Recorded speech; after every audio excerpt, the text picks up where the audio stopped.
Hi, this is Lex, and welcome to the Fintech Blueprint. It's your podcast about fintech, decentralized finance, digital banking, investing, robo-advice, artificial intelligence, and all the other frontier technology that is transforming financial services. To get more content, like an illustrated transcript of this conversation in your inbox, subscribe at fintechblueprint.com. So without further delay, let's jump into today's episode.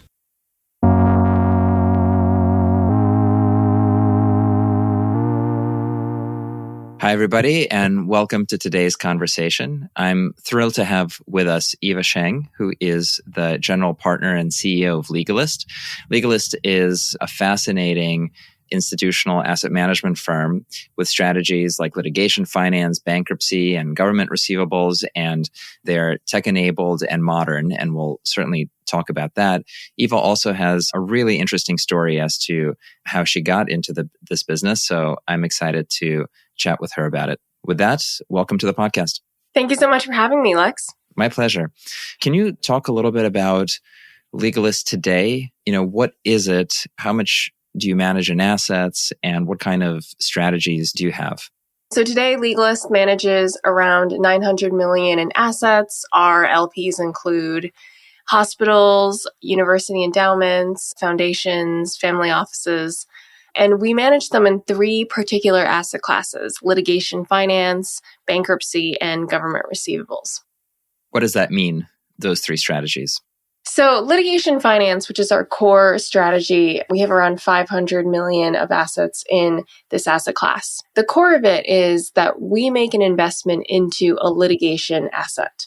So if the litigation is successful, then we get to recoup our investment plus a significant upside from the proceeds.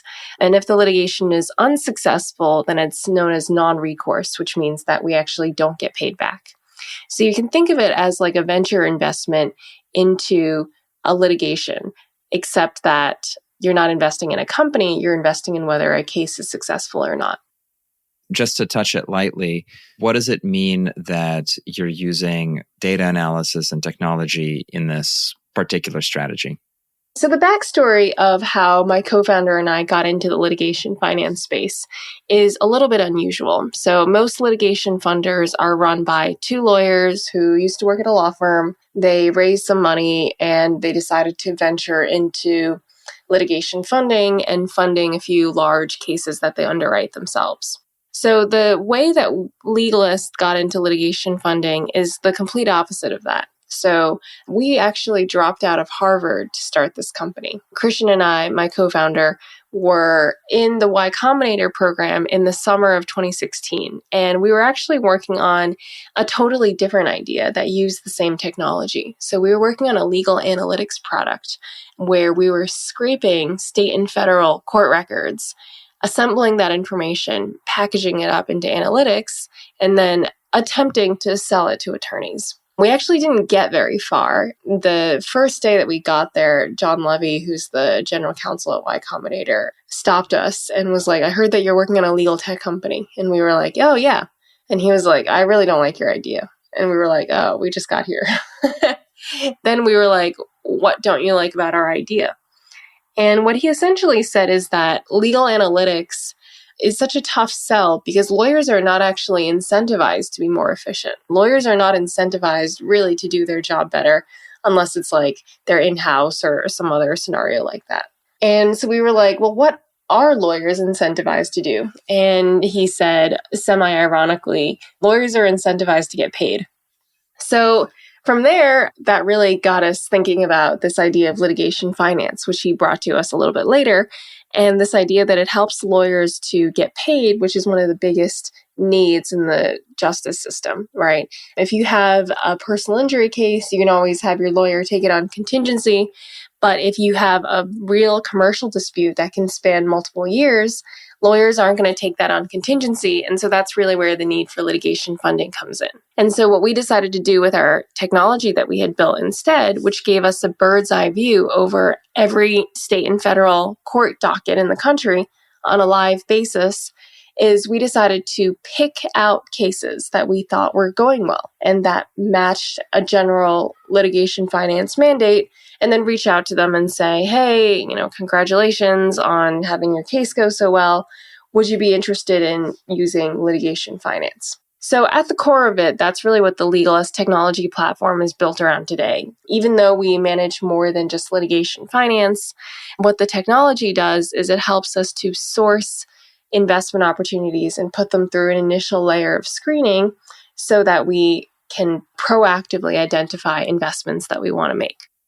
Super interesting. So I'm sure there's more, but there's at least two parts to talk about. One is the investment process once you've gotten through your top of the funnel and you've identified things and, how does that work? But then the first part, just getting that information through, and you said, scraping it from different federal sources.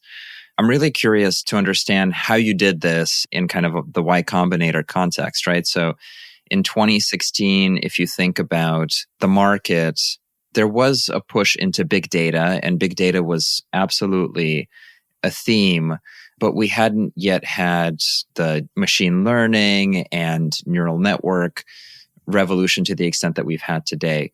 Can you talk about the early versions of that software? Like, how did you build it, and then how has that evolved? Yeah, absolutely. Yeah. So investors ask us about this all the time. They want to know what the difference is between generative AI, like they're seeing today, and the AI that we used back in the day. And fundamentally, what AI is a loop whereby the machine improves itself. And back in the day, what we were using AI for was really to understand the data that we were looking at. So if you look at a court docket, for instance, the access to the data that we're using is not revolutionary. LexisNexis has this information. Westlaw has this information. There are plenty of legal analytics startups that also scrape state and federal trial court records and assemble that information. But classifying and knowing what you're looking for, that's really where a lot of the AI that we built back then was based around. So things that are pretty simple for determining whether you want to invest in a case or not. For instance, what type of case it is or what the party types are actually surprisingly complicated if you want to do them with any great accuracy or efficiency. So for instance, classifying whether the party that you're reaching out to is a business or an individual and whether their defendant is a business or an individual. I'll give you an example of why we don't want cases where a business is suing an individual. It's usually not collectible. So if you have a business suing an individual, it might be a collections lawsuit, it might be a theft of trade secrets lawsuit, but the person on the other end usually doesn't have ability to pay. And that makes it really difficult for us to invest. And I can talk about this later in the underwriting process, but the three components that any litigation funding investor is looking for are liability, which means will the case be successful? Collectability, which means will you be able to collect from the other party? And damages, which means if you are successful and you're able to collect, how much would you actually make at the end of the day? And collectability is a really important and often forgotten portion of that. So a lot of the AI we built back then was just doing really simple things like that, and with the end goal of being to identify the cases that we want to invest in. Now, today, what generative AI is really good at is not just understanding that information, but generating text from the information that it has ingested. So that's a lot of what our team uses today to really craft custom outreach messages that incorporate the text of the government contract we're reading or the litigation document that we're assessing and incorporate it into the messaging to make it seem more human-like.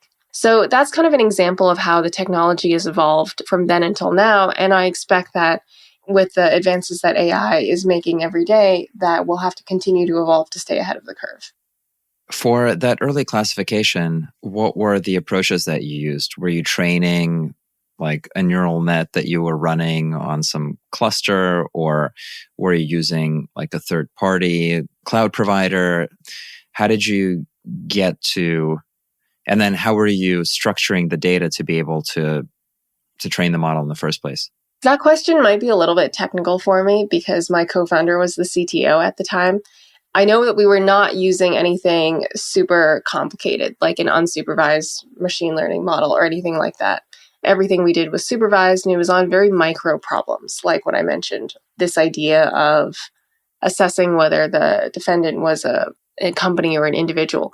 What you can't do is you can't run a loop on case outcomes because case outcomes are secret most of the time. So all settlements are secret. So you can't run like a loop where it's like, is the case going to settle for a large amount? Because you actually have no idea how much it settles for. We tried doing it on cases that had a positive judgment, but unfortunately that information was so limited because so few cases go to trial that we were afraid that it would skew the outcomes in some significant way. So we ended up not using that information towards the later stages. What we did use is we did use things to determine whether they were predictive of surviving interim dispositive motion hurdles. So motion to dismiss or motion for summary judgment, as those are instances where cases can be kicked out of court. And there are a lot more of those because even cases that settle usually go through at least one of those. That's super fascinating that the outcome is actually not known.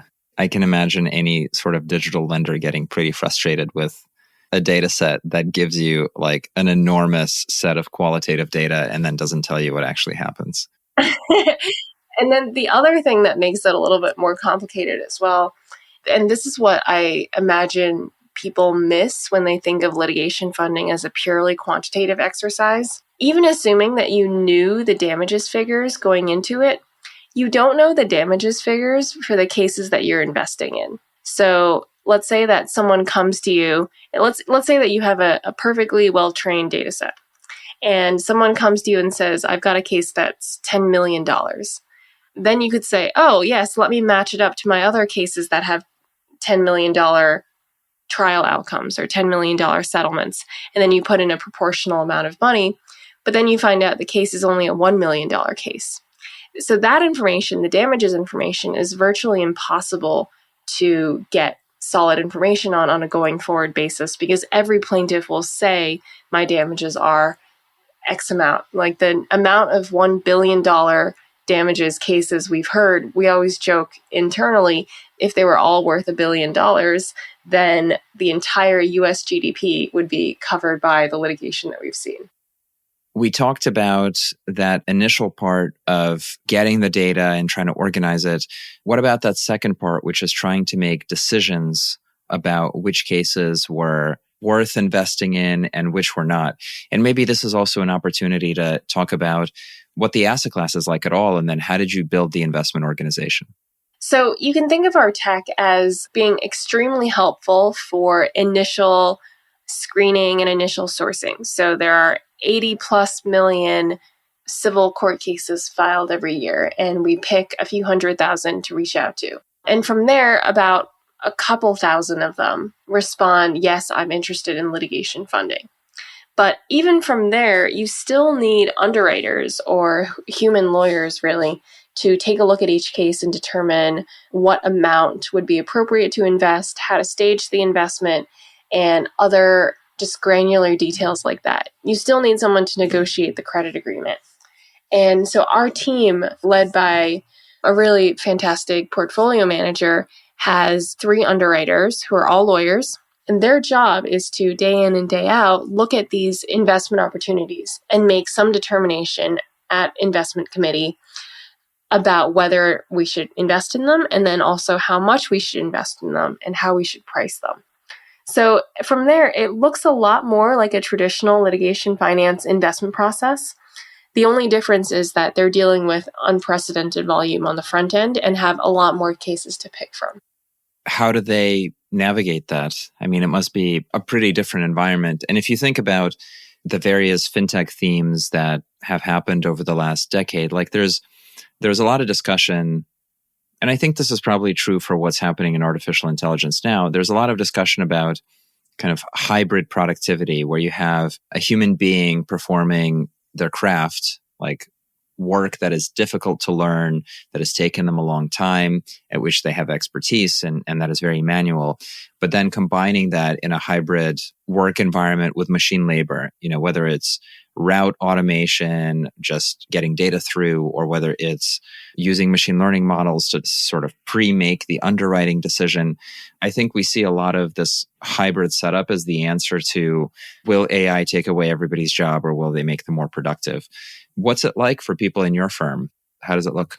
I think from the perspective of the underwriters themselves, the cases that come to them are just pre-screened in ways where normally they'd be looking at a bag of apples and oranges and pears, anything that's brought to them by brokers and bankers. Whereas with the technology, and our LPs have commented on this as well, we're able to achieve remarkable consistency with what we source, and that makes the underwriters' jobs a lot easier, so they can use the same method and print a lot more of similar investments. So that's really how they interact with the machine. Unfortunately, the process of underwriting a litigation, I don't actually think will ever be able to be fully automated, at least not the complicated commercial litigations. To give you an example of like a prototypical case, we see our most common case types are breach of contract and business torts. So we'll just take a breach of contract case as a prototypical one. So let's say that the Fintech Blueprint gets acquired for a $10 million buyout.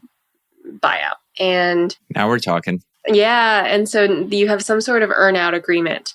And the earn-out agreement says, if you stay for 1 year, you make $2 million. If you stay for 2 years, you make $5 million. And then if you stay for 3 years, you make all 10. And then there are all these hurdles in the middle where, you have to hit certain revenue milestones. And after the acquisition, the acquiring company finds all these ways for you to not hit your milestones or makes the situation so untenable that you're not able to stay. So that's really a more subjective measure, right? And that's very typical of the cases that we see where they're not completely black and white. You could see it one way or you could see it the other way. And at the end of the day, it's going to come down to human judgment as to whether it is level 2 or level 3, although it's undisputable that you're entitled to something.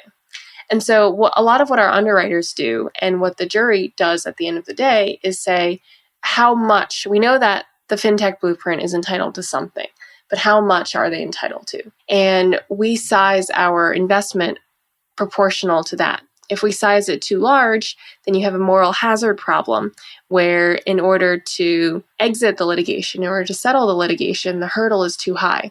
It's very comparable actually to startups that raise too much money. The liquidation preference is too high, and so they can't take a very reasonable exit.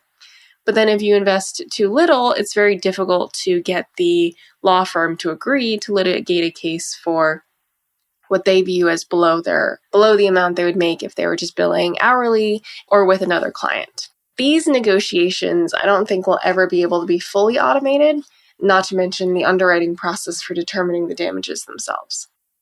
I'm on an emotional roller coaster about my failed acquisition already.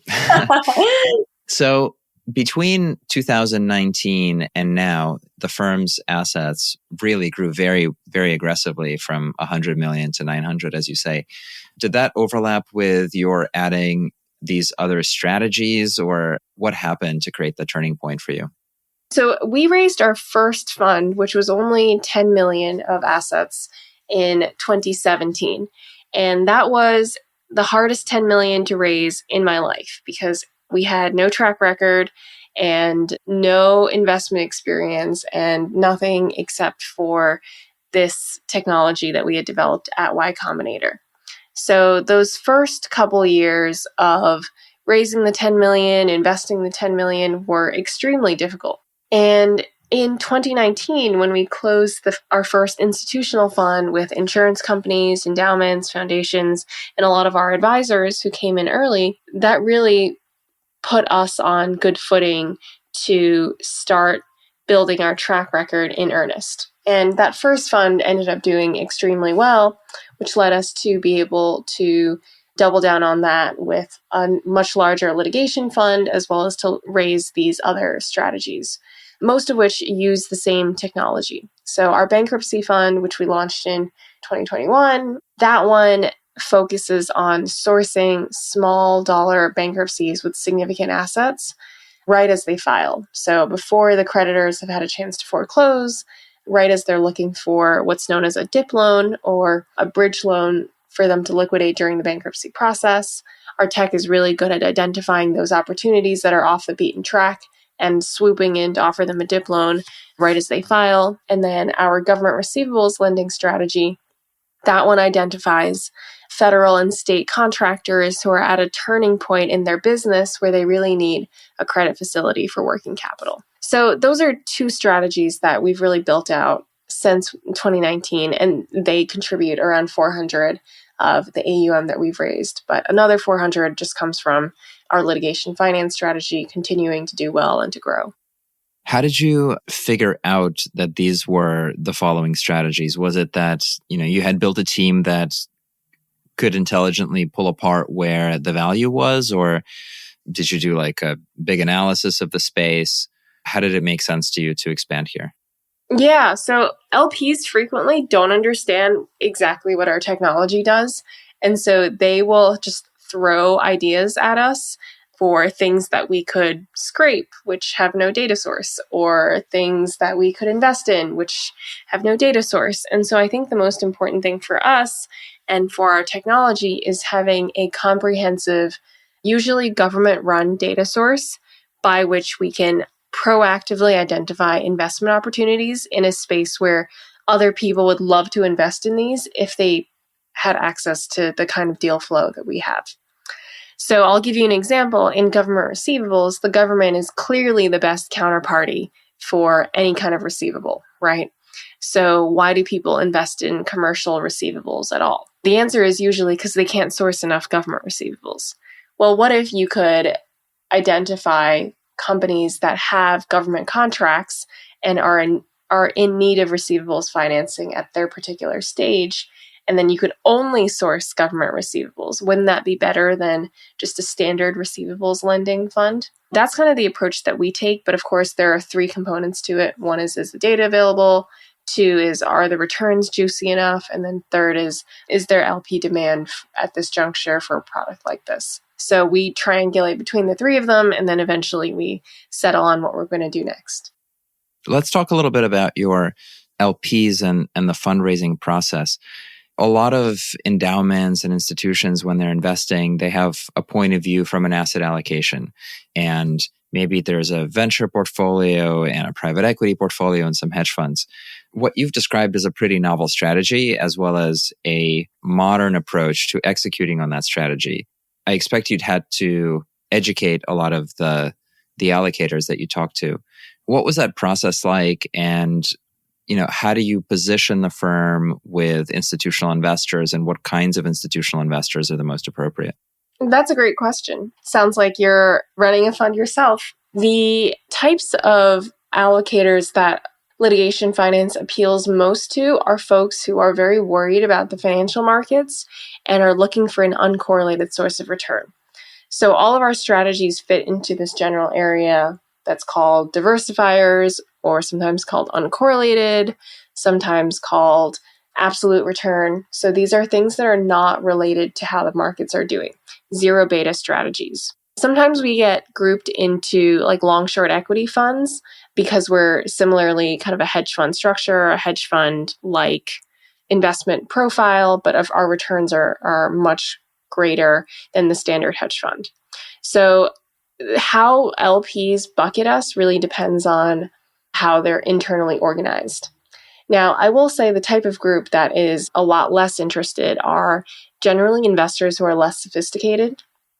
So if they're just getting into alternatives to begin with, if they're just trying to fill out their venture allocation, their private equity allocation, then they're probably not going to get to more esoteric strategies like us for quite some time.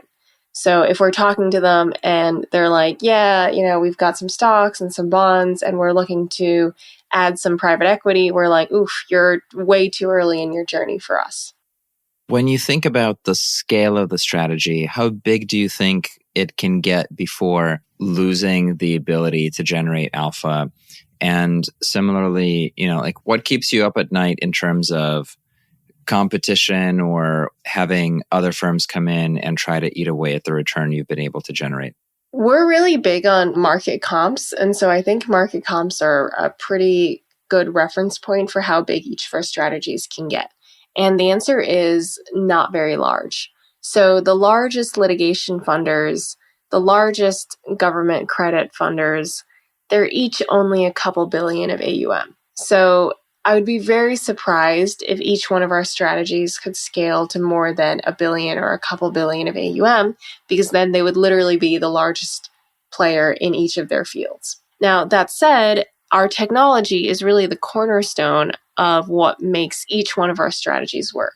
And so, unlike a lot of GPs who have no desire other than to grow their strategy until there's no alpha left, we would much rather keep each one of our strategies small, generating tons of alpha, and then see what our technology can do next, what sorts of new and emerging opportunities there are out there. So the way that I like to look at it is that, oftentimes when you've been around the block a little bit, you look around and you're like, there are no opportunities left. If only I had been, around during the 2000s when Facebook was invented. If only I had been around, when Airbnb was invented. If only I'd been around when, private equity was first emerging as an asset class. But that's looking backwards. If you look forwards, every single year, there's a fresh crop of 20-year-olds who are going into the workforce with wide eyes, and they're looking around and they're saying, oh my gosh, everyone's doing things so stupidly. There's so much opportunity. And the only reason that we stop being able to be those 20-year-olds is because we get jaded. We get overly angered to what we've seen in the past. And so in my mind, as long as our technology keeps on evolving, as long as we keep on generating alpha for our investors, there will always be new opportunities to deploy funds, even if for whatever reason, in 50 years, litigation finance is no longer a hot new asset class. So I'm not too worried about that, but I hear where you're coming from. How do you think about the intersection of the legal system and the financial system more generally? Like, are there any moral hazards that you see in terms of sort of these incentive structures that different law firms have in pursuing adversarial litigation? What you've built is fascinating as like a construction of technology, law, and investing. But do you ever think about, from a more macro perspective, like, are there any learnings that you have about that intersection of economic incentives and legal actions in the US? It certainly made me a lot more jaded about litigation and about lawyers in general. So here are the reasons why we invest primarily in smaller cases. So compared to most litigation funders, our average case size is only about $1 million investment. And most litigation funders have a minimum of $5 million and up. The reason that we target cases that are smaller is precisely because of the economic incentives of the lawyers involved. So off the record, one of the lawyers that we had talked to once, who is a defense attorney, told us that defense lawyers always know how much a case is going to settle for. They do a bit of back of the envelope math, and they say, okay, if the case is going to settle for $10 million, I can only bill up to 20 or 30% of how much the case is worth. Otherwise, the client is going to be mad at me. They're going to look at their bill and they're going to say, wait a second, you spent $10 million to defend me in this $10 million settlement. Are you serious? And so defense lawyers always have to keep their spending in check. Now, what that means is that if the case is very large, if the damages in the eventual settlement are going to be enormous, then the defense lawyers have an incentive to keep billing for as long as possible. And they have virtually unlimited budget with which to do so. So when you're a litigation funder and you're coming into the industry and you're saying, I really want to invest in that extremely large case that's going to be really lucrative, well, then you should get ready for a case duration of like 10 plus years. It's going to be ages because everyone involved has incentive to just keep billing and keep billing and keep billing. So all of that has made me somewhat jaded about lawyers. The way they say it depends, the way they say, I don't know how much it's going to cost. It really depends on what the other side does. The way they say, well, I don't really know how much this case is going to settle for. We'll just have to keep billing and see. It's made me very jaded about the entire legal business model. And it's also made me very jaded about being a plaintiff. Being a plaintiff is an extremely unfun thing to do. And if you're a plaintiff, you are getting emotionally involved in the thing that caused you the greatest distress. And you have to be reminded of it every day for like sometimes 3-4 years. And so by the end of it, it's as if you woke up every day and went to work to think about the most unpleasant thing that's ever happened to you, or the biggest fight you've ever gotten in with someone who's close to you. And you have to think about that every single day. I think it really changes the mood of a person on a micro level, but on a macro level, I think it has some detrimental effect on their life quality.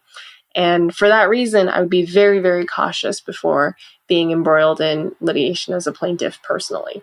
They just don't know what the toll it's going to have on them personally is when they start. That's a very thoughtful answer to a complicated topic. And one thing I remember well from law school is the description of anything that goes to a court is an exception. It's a conflict. The things that are normal and in the middle and, happen all the time where you can reach a negotiated outcome, that's not going to hit the legal system really. But the things that get court opinions and then become black letter law, those are the things that have been problems. And so it is very stressful to live in the problem zone because you're literally outside the bounds is pretty profound. Right. One thing I wanted to ask you before we wrap up was, your view on other asset classes and other parts of the alternative investment ecosystem where maybe you see potential for technology to kind of transform what it's doing. There's lots of investing that's very kind of crafts based. Venture investing, a lot of credit investing is just sort of human intuition and arcane paperwork into some sort of alchemy. Where do you think we could see similar transformations to what you've done in litigation finance, or what other asset classes are capturing your interest?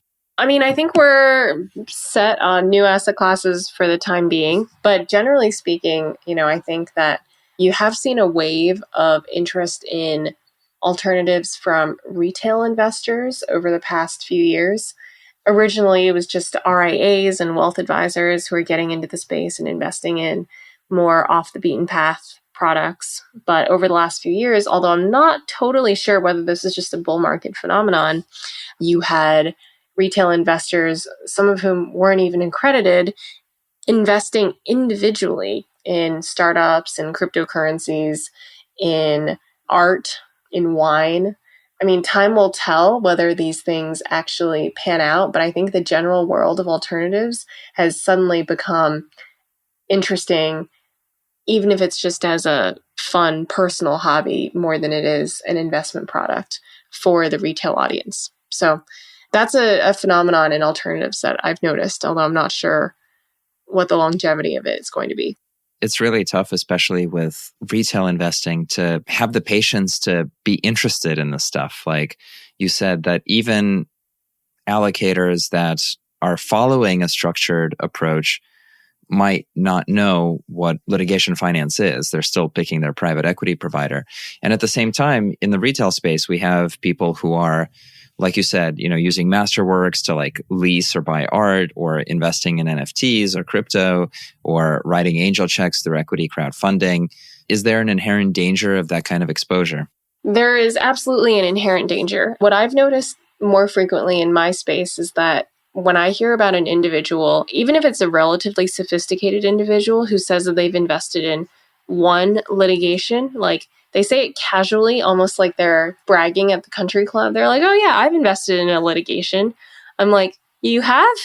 That is not a good thing. You realize that these have binary risk, and you as a non-lawyer are almost terribly ill-equipped to underwrite the litigation. I wouldn't be so happy to brag that you've invested in a single litigation.